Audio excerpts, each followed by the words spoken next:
30대 남성이 일면식 없는 20대 여성을 폭행한 일명 서면 돌려차기 사건. 또래 피해자를 살해한 뒤 시신을 훼손한 부산 정유정 사건. 부산역 여자 화장실에서 모르는 여성을 무차별 폭행한 사건 등 일면식 없는 불특정 다수에게 앙심을 품고 범행을 저지르는 이상동기 범죄가 잇따르고 있습니다. 이상동기 범죄의 특징과 위험성, 그리고 어떤 대책이 마련되어야 할지 알아보겠습니다. 네, 자, 영산대 경찰행정학과 심혜인 교수님 스튜디오에 모셨습니다. 안녕하십니까? 안녕하십니까? 반갑습니다. 조금 전에 말씀드린 이상동기 범죄 참 어이가 없는데요. 이게 어떤 건지부터 좀 설명을 해주시겠습니까? 네, 이상동기 범죄라고 표현을 하면 아직 어색하게 느끼실 텐데요. 예. 과거에 주로 저희가 들었을 때 묻지마 범죄라고 사용했던 불특정 다수에 대한 폭력 범죄라고 보시면 될 것 같습니다. 특히 폭력 사용 동기가 불명확한 경우를 말하는데요. 이상동기 범죄에 대해서 현재까지 보도된 세 가지 특징을 좀 정리를 할 수가 있습니다. 첫 번째는 피해자와 가해자 간의 무관련성을 들 수가 있습니다. 피해자가 가해자와 특별한 관계가 없는 불특정 다수를 대상으로 한 범죄라는 것을 말할 수 있습니다. 다음으로는 동기 이상성인데요. 동기가 표면적으로 잘 드러나지 않아서 파악하기 어려운 것을 의미합니다. 이러한 이유로 과거에 묻지마라고 우리가 붙였던 것을 볼 수가 있고요. 마지막으로 행위의 비전형성이라고 볼 수가 있습니다. 이는 범행이 잔혹하고 너무나도 과도해서 그 행위가 비정상적으로 보인다는 것을 말할 수 있습니다. 예, 무관련성, 동기의 이상성 이런 것들이 있어서 더 불안감이 생기기 마련인데 예. 이상동기 범죄 발생 추이가 어떻습니까? 네, 작년에 이러한 사건들이 발생하면서 이상동기 범죄라고 부르자라고 해서 언론에 많이 노출이 됐는데요. 2023년 한 해 동안 경찰에서 이상동기 범죄로 분류를 해보니 총 1년간 44건으로 분류가 됐습니다. 죄명별로 보면 살인이 5건, 그리고 살인 미수가 3건, 그리고 상해 25건, 폭행 11건 이와 같이 볼 수 있었습니다. 네. 작년에 이제 신림역이나 서현역에서 칼부림 사건이 있었고 이게 이제 아주 대표적인 사례라고 할 수가 있는데 이런 이상동기 범죄가 위험하다는 이유는 뭐 어디서 찾을 수 있을까요? 불특정 다수를 대상으로 하기 때문에 나도 피해를 입을 수 있다. 누구나 피해를 입을 수 있다. 이런 불안감이 가장 큰 것으로 볼 수가 있습니다. 저희가 봤을 때는 신림역이나 서현역 사건만 봤을 때는 최근 일어나는 범죄처럼 느껴지시겠지만 2012년에 여의도에서 발생한 칼부림 사건도 있었고요. 2016년 강남역에서 발생했던 사건, 그리고 2019년 진주 아파트에서 자신의 집에 불을 지르고 화재를 해서 대피를 하던 주민들을 상대로 흉기를 휘둘렀던 안인댁 사건도 있었습니다. 예, 말씀하시면서 조현병과 사이코패스 이런 병명들이 생각이 나는데 예. 이상동기 범죄를 어떻게 이해하는 게 좋을까 예? 네, 우선은 최원종 같은 경우는 최원종 증세는 조현성 인격장애라고 볼 수가 있는데요.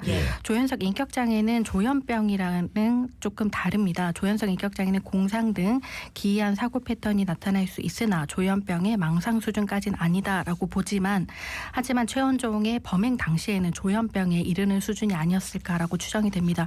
2011년에 저희가 정신분열증이라고 불리던 것을 조현병이라고 명칭을 변경을 했고요.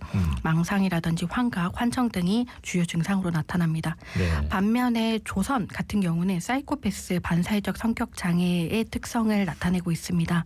폭력성이라든지 충동성, 공감 능력이 좀 결여되어 있는 특징들이 있고요. 특히나 신림역 조선의 행동을 보면 알 수 있다시피 과시적이거나 자기도취적 측면도 많이 드러나고 있습니다. 예. 그리고 또 부산에서 이제 발생한 그 유명한 사건이 있잖아요. 그 정유정 사건이요. 네. 또래 여성 살해 사건인데 이거 같은 경우는 이제 여성이기도 하고 어떻게 좀 특성을 찾을 수 있을까요? 정유정은 앞서 설명을 드렸던 신림역의 조선과 비슷한 패턴을 보입니다. 특히나 고립형, 은둔형 성격 특성이 나타나는데요. 일반적으로 3개월에서 한 6개월간 은둔 상태를 지속하는 사람을 저희가 은둔형 외톨이라고 지칭을 합니다.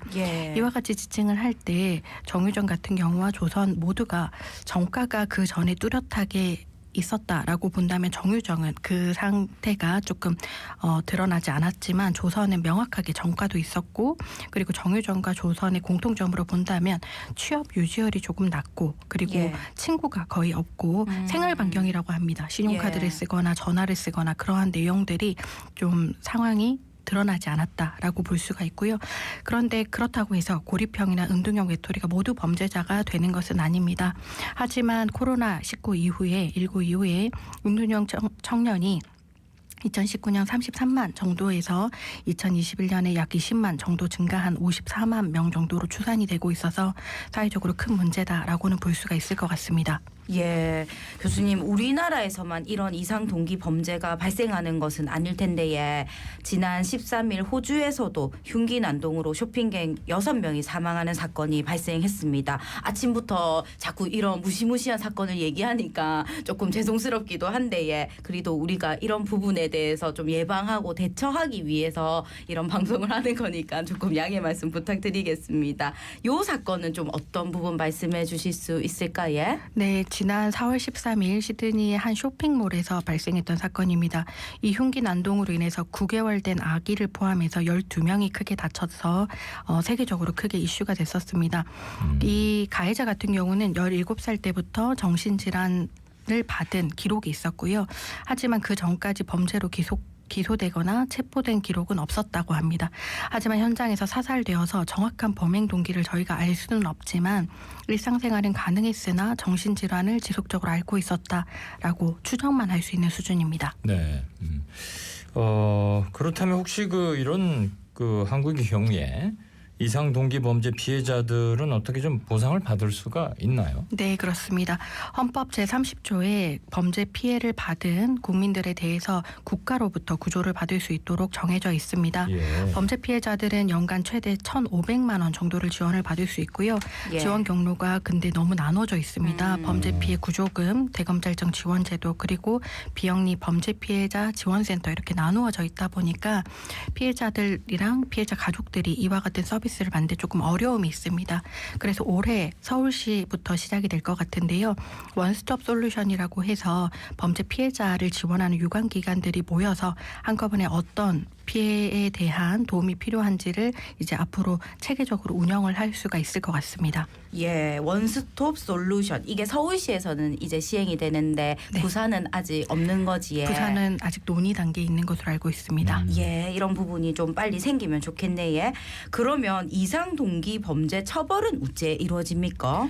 우선 신림역에 나타났던 조성과 최원종 모두 1심에서 무기징역과 30년간 위치 추적 전자장치 부착 명령을 모두 받았습니다. 그런데 이들에 대한 처벌이 가하다라기보다는 이뿐만 아니라 살인 예고 글을 조선이 지속적으로 올렸던 것이 포착이 돼서 2023년 하반기만 하더라도 이러한 살인 예고라든지 테러에 대한 위협 이런 것을 인터넷에 올린 사람들만 총 32명을 검찰에서 기소를 해서 재판에 넘어갔습니다. 그래서 혹시나 이런 글이나 이런 인터넷에 나와 있는 살인 예비 협박 그리고 공중에 대한 협박을 보게만 된다고 하더라도 신고를 할 경우에 처벌이 가능하고요. 현재 국회에서는 공중 협박죄라는 게 통과가 되어 있는 상태입니다. 네. 이상 동기 범죄에 대해서 가석방 없는 종신형을 도입하자 하는 그런 이야기도 나오고 있는데 이 가석방 없는 무기징역, 종신형 이건 어떤 건지 좀 설명해 주시겠습니까? 신림역의 조성과 그리고 서현역의 최원종이 모두 무기징역을 받았음에도 불구하고 형 집행 20년이 지난 후 유기징역의 개인이 받은 형기 3분의 1 이상이 경과한 뒤에는 가석방의 자격을 가질 수가 있다고 형법 제72조에 명시되어 있습니다. 예. 그런데 이들의 지금까지 현황 그리고 교도소에서 생활을 고려해 볼 때 분명히 모범수로 장기 복역할 것으로 예측이 가능합니다. 예. 그렇다고 하면 이들은 충분히 가석방 심사 대상이 될 수 있게 되는데요. 그렇다고 하면 이들은 20년이 지나서 한 1, 2년 이후에 나올 수도 있다는 이야기가 됩니다. 예. 따라서 작년 10월에 국무회의에서 가석방 없는 종신형을 선고할 수 있도록 형법 개정안이 통과가 되어 있는 상태입니다. 네. 예. 모두 무기징역에 대해서 해당되는 것은 아니지만 죄의 경중에 따라 이러한 것을 절대적 종신형을 마련하고자 하는 의견인데요. 그런데 이에 대해서 학계에서는 의견이 여전히 분분합니다. 분분합니다. 범죄를 신속하고 확실하게 대응하는 것은 범죄를 감소시키는 데 효과가 있는 것으로 나타났는데 범죄를 엄하게 다스린다고 해서 그 실효성이 검증된 것은 아니기 때문에 이와 같은 학계에서는 논란이 여전히 되고 있는 상황입니다. 예. 그렇다면 이 이상 동기 범죄를 예방하기 위한 대책은 마련이 돼 있는지 어떤 예방책이 좀 마련돼야 할 것으로 보십니까? 우선은 한 10년 전부터 셉테드라고 해서 범죄 예방 환경 설계가 이루어져 있는 상태입니다. 시민의 안전을 확보하는 것이 필요하다고 생각을 해서 거리라든지 아니면 집 주변 환경이라든지 이런 것을 예방을 하고 있습니다.